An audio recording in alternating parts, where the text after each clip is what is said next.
मेरा मक्खन मेरी मलाई अपने तमाम इलाके में जो भी लावारस और यतीम बच्चे हैं उन सब का बेहतर मुस्तकबिल आप पाकिस्तान स्वीट होप में नाम करें।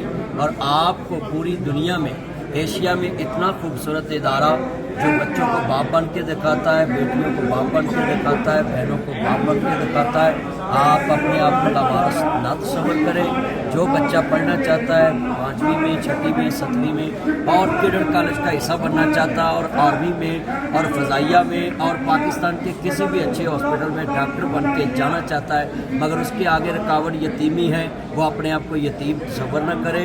ज़मूर खां के साथ वो कंधा से कंधा मिलाकर जो भी यतीमों के लिए खड़ा है, उनकी दावत है कि आप पाकिस्तान स्वीट होम की वेबसाइट से और उनके पेज से रब्ता करें। चौधरी अरशद जट साहब हमें फैसलाबाद, लाहौर यही कहते रहते हैं कि पाकिस्तान स्वीट होम से जुड़ जाएं। और चौधरी अरशद जट साहब की तरफ से और हमारी तरफ से पूरे पाकिस्तान को पैगाम है कि आप अपने अपने इलाके में सपोर्ट करें, सोशल मीडिया पे, मैसेंजर पे, यूट्यूब पे और जहाँ जहाँ आपका कोई ज़राया ब्लॉग है, आप पाकिस्तान स्वीट होम का साथ दें, हाथों में हाथ दो, पाकिस्तान स्वीट होम का साथ दो। मेरा चंद मेरा मक्खन मेरी मलाई यतीम होके कॉलेज को आपने अपनाना है और अपना नाम मुल्क में अच्छे लोगों में लिखाना है। Thank you. मेरा चंद मेरी माँ।